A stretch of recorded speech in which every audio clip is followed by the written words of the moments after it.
अस्सलाम वालेकुम। समझ खरी से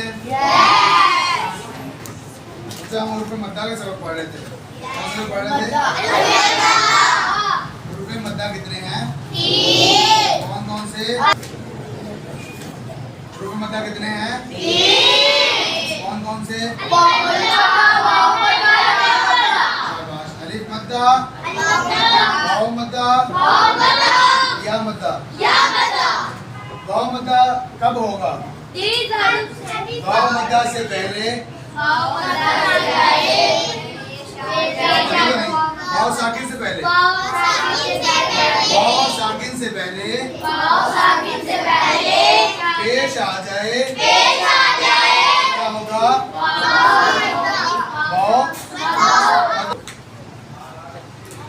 वाव साकिन से पहले पेश आ जाए।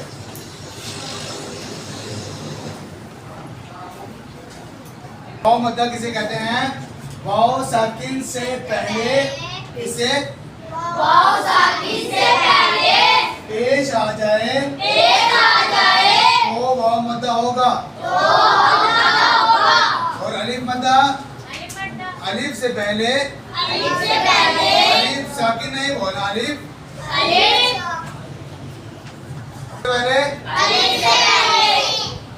अगर हम अलिफ साकिन बोलेंगे ना, अलिफ साकिन, क्या तो अब वो अलिफ नहीं रहेगा, वो क्या बन जाएगा?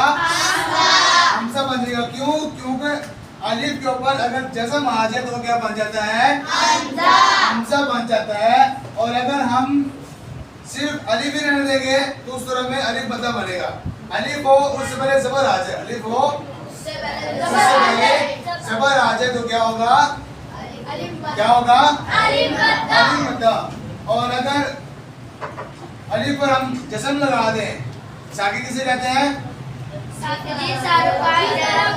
जिस हरफ पर जज़म हो उसे साकिन कहते हैं। और अगर हम जज़म लगा दें तो अलिफ क्या बन जाएगा? हमजा। अभी आपने कहा जिस हरफ पर जज़म हो उसे साकिन कहते हैं। हमने तारीफ क्या पढ़ी वाव मद्दा की? वाव साकिन से पहले, किससे पहले? वाव साकिन से पहले। वाव है, वाव पर क्या है? वाव पर क्या है? जज़म।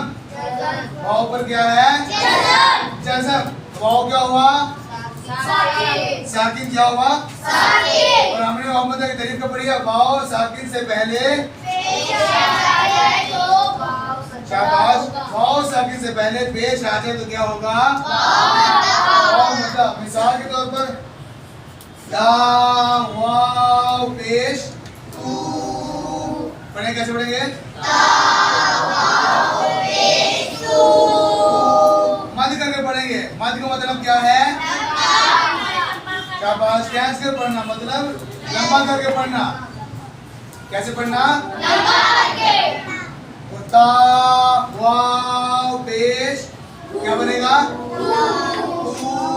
लंबा करके पढ़ना है, ठीक है। अब हम या मद्दा पढ़ते हैं। मद्दा कितने हैं? कौन कौन से? अलिफ मद्दा, वाव मद्दा, या मद्दा। अभी हमने कौन कौन से पढ़े हैं? अभी हमने अलिफ मद्दा पढ़ा है और पहले से हमारा अलिफ मद्दा का था और अभी हमने वाव मद्दा पढ़ा, ठीक है।